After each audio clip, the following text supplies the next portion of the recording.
Mixed by Simran Recording Studio, Mahanar.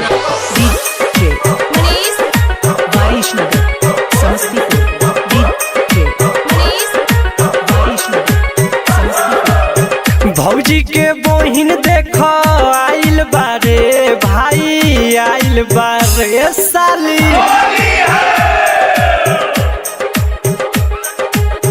भौजी के बहिन देखो आइल बारे भाई आइल बारे साली छपरा वाली के धोई के रंग डाली। साली छपरा वाली के धोई के जोबन रंग रे छटपट करी नहीं छोड़ल जाई भाई छोड़ल जाई। साली छपरा वाली के धोई के रंग डाली। साली छपरा वाली के धोई के जोबन रंगी। साली छपरा वाली के धोई के रंग डाली। साली छपरा वाली के धोई के जोबन रंग रे।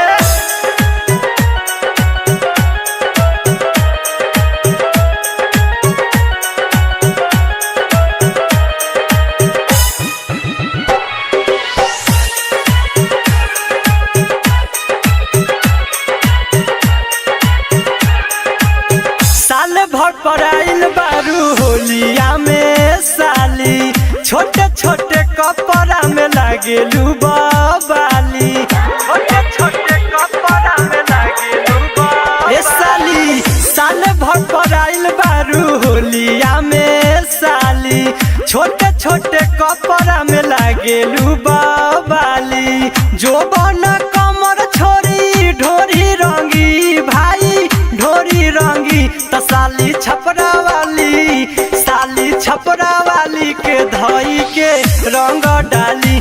साली छपरा वाली के धोई के जोबन रंगी।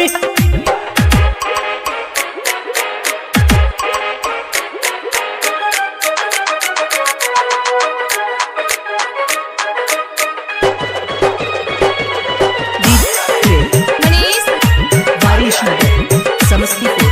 DJ Manish, Varishnagar, Samastipur. ऊपर से रंग डाली नीचे बेले भींजी। राजकुमार एकर इज्जतो ना बूझी।